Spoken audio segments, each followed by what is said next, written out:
নমস্কার, শুভ সন্ধ্যা আমার সমস্ত বন্ধুরা। আজকে সন্ধ্যাবেলা আবার একটা সুন্দর রেস্টুরেন্টে ডিনার করতে চলে এসেছি। মেদিনীপুর থেকে ফিরে রয়েছে রুমালি রুটি, পেঁয়াজ আর টেস্টি ভেরি ডেলিশিয়াস মাটন কষা।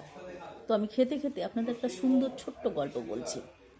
আপনারা সবাই বিদ্যাসাগরের নাম জানেন, ঈশ্বরচন্দ্র বন্দ্যোপাধ্যায়, যিনি কথামালা, বোধোদয়, বর্ণ পরিচয়ের স্রষ্টা। একাধারে ছিলেন সমাজ সংস্কারক, জ্ঞানের সাগর, সঙ্গে ছিলেন ভোজন রসিক। খেতে খুব ভালোবাসতেন, তাই জনাদশেক বন্ধুকে নিয়ে একটা ভোজন সভা বলে সংস্থা খোলেন। সেই সবাই জনাদশেক বন্ধু খাওয়া দাওয়া করতো। এদের কাজ ছিল, এরা হঠাৎ আত্মীয়দের বাড়ি পৌঁছে যেত। তারপর এটা পুরোটাই ছিল সারপ্রাইজ ভিজিট। ওখানে পৌঁছে ওদের বাড়ি ভুরিভোজ করে ফিরে আসতো। এইভাবে চলছিল ওদের ভুরিভোজের পালা। এই সময় চলতে চলতে হঠাৎ একদিন একজন বন্ধু অসুস্থ হয়ে যায়, পেটের রোগে অসুস্থ হন।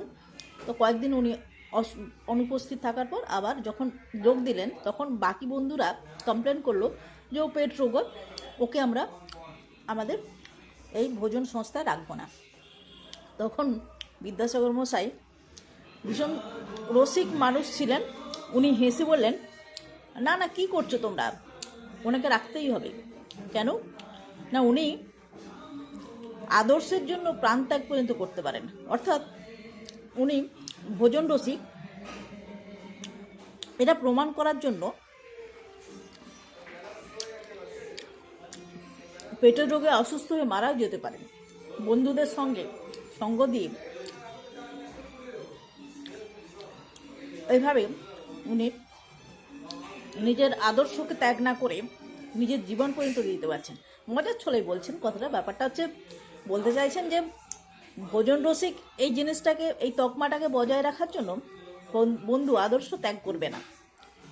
তো ইনি খুব বহু একাধিক গুণের অধিকারী ছিলেন, তার মধ্যে একটা ছিলেন ভোজন রসিক এবং খুব রসিক মানুষ। সেই বিদ্যাসাগরকে আমরা সবাই বলি আমাদের ভোজন রসিক হওয়া উচিত। হ্যাঁ, আবার সঙ্গে সঙ্গে বডি ফিটনেসও দরকার, এক্সারসাইজ, এই শরীরকে সুস্থ রেখে আমাদের ভোজন রসিক হওয়াটা খুব জরুরি দরকার। তাই আজকের দিনে সেই বিদ্যাসাগর মশাইকে একটা সশ্রদ্ধ প্রণাম জানিয়ে আমি আমার রিলসটা সমাপ্ত করছি।